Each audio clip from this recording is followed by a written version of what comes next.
লোকসভা ভোটের আগে দুর্নীতির অভিযোগ তৃণমূলের বিরুদ্ধে।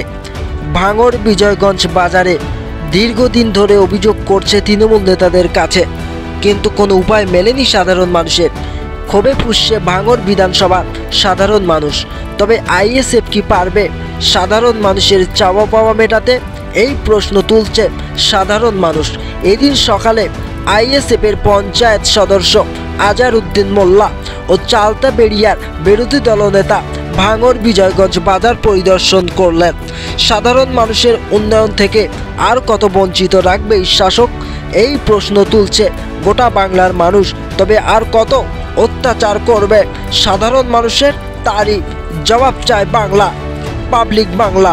বর্তমানে ভাঙড় বিধানসভায় শাসকে আছে তৃণমূল কংগ্রেস, কিন্তু যেভাবে এই ড্রেনটা আছে বছরের পর বছর, এটা কিন্তু ঠিক করছে না শাসক। কি বলবেন? আপনাদের তো অসুবিধা হচ্ছেন, কি বলবেন?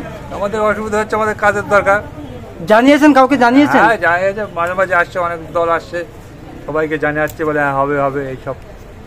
যারা বর্তমানে ক্ষমতায় আছে শাসক দল অর্থাৎ তৃণমূল কংগ্রেস, তাদের কোন নেতাদেরকে জানিয়েছে? হ্যাঁ অনেকেই জানিয়েছে, অনেকে জানে বা ওরাই করেছে এই কাজ।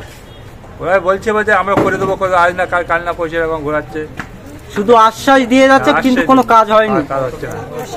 কতদিন হয়েছে এটা? প্রায় 6 মাস। 6 মাস। মূলত সাধারণ ব্যবসাদার মানুষ, ভাঙড় বিধানসভায় শাসকে আছে তৃণমূল কংগ্রেস। আপনারা ব্যবসা করছেন, কিছু বছরের পর বছরে যে ড্রেনটা পড়ে আছে, সাধারণ মানুষ যেতে পারছে না, সাধারণ মানুষ হাঁটতে পারছে না। আপনারা ভোট দিয়ে তাদেরকে মন্ত্রী এমএলএ বিধায়ক করছেন, কিন্তু আপনাদের কাছে আসছেন। আপনি কি বলবেন? আরে আমাদের এই গলি তো করেছে, ওরা বললো এখানে ঢালাই করব, এইবার বলে খানা কেটেতে চলে গেছে। এইবার তারপরে আমরা ওইসব রাজ্জাক ফাজ্জাক আরো সব ছিল, ওদের বললাম হ্যাঁ তাহলে আমরা করে দেবো বলে এইবার রাজ্জাক, তারপর ওই আপনার কি বলো ওই জপরি হাকিমির ভাইপো, ওই যে আপনার ওই টেন্ডারের কাজ করে, তারপর ওই আপনার ওই গানিটাটি খোদা বাক্স ছোট ছেলে, তারপরে আর একটা মহিলা এলো, এসে লিখে টিকে সব কিছু নিয়ে গেল।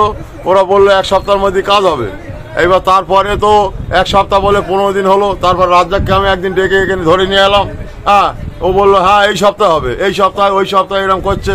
তারপরে আমাদের এখন যে নতুন প্রধান হয়েছে ওই চালতে বেরোয় নাই কেষ্টমাটি বাড়ি, ওকে বললাম হ্যাঁ ফাল্গুন মাসের 2 তারিখে, আমি বলি তুমি এইটা দেখো, তারা লিখে টিকে নিয়ে গেল, তোমরা এই কাজটা করছো না কেন? না 10 দিনের মধ্যে হবে। 10 দিন বলে 17 তারিখে ফের দেখা হলো, বললো এই সপ্তাহ হয়ে যাবে। আবার ফের 17 তারিখ থেকে 22 তারিখে দেখা হলো, বললো এই 2-4 দিনের মধ্যে হয়ে যাবে। হ্যাঁ এই হইতে হচ্ছে না। তাহলে এই প্রত্যেকটা দিন আমাদের এখানে 15টা-20টা করে লোক পড়তেছে। এমনি সাধারণ ভালো লোক যদি যায়, বেখেয়াল হলি বাই চান্সে পড়ে যাচ্ছে। সেদিন গানিরাটি একটা লোক পড়লো, অন্তত 10 মিনিট বয়স্ক লোক, তার 10 মিনিট বসকে রাখতে হলো। বয়স্ক মানুষ পড়ে গেছে, মানে কি অবস্থা? বেখেয়ালে লোক গেলেই পড়তে, যে কোনো মানুষ ভালো মানুষ গেলেও বেখেয়াল হয়ে যাচ্ছে, পড়ে যাচ্ছে। কি বলবেন? নির্বাচনের আগে রাজনৈতিক সভা থেকে নেতারা অঙ্গীকারবদ্ধ হয়, আমাদেরকে ভোট দিয়ে জেতালে আপনাদের পাশে দাঁড়াবো, সাথে দাঁড়াবো, উন্নয়ন করবো, কিন্তু যেভাবে চুরি করছে তৃণমূল দলের নেতারা, সেটা মনে হয় দেখছে বাংলার মানুষ। এটাও চুরি। সব ঠিক আছে, তৃণমূল করুক আর আপনার ভাইজান করুক, আমাদের এই কাজটা হওয়া দরকার না। এটা তো তৃণমূল কংগ্রেস চুরি করতেছে, তো সবাই তো জানে চোর।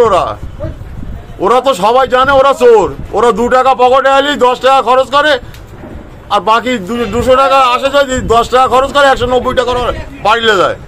তাও তো 10 টাকা খরচ করে তার কোনো গ্যারান্টি নেই।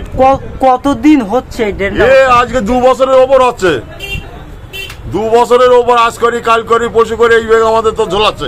এবার আমাদের কোনো একটা দোকানদারে সাইকেল নিয়ে এসে মাল নেবে, তারা আসতে পারে না, কোনো মোটর সাইকেল আসে না, আর রিক্সা তো টোটালি আসে না। এইবার আমাদের ভোট দিনে এই ব্যবসা করে খেতে হয়, ঠিক আছে? এইবার কোনোদিন 100 টাকা হচ্ছে, কোনোদিন 200 টাকা হচ্ছে, আমাদের সংসার তো চলে না। খদ্দের না ঢুকতে পারলে মালটা নেবে কেটা বলো?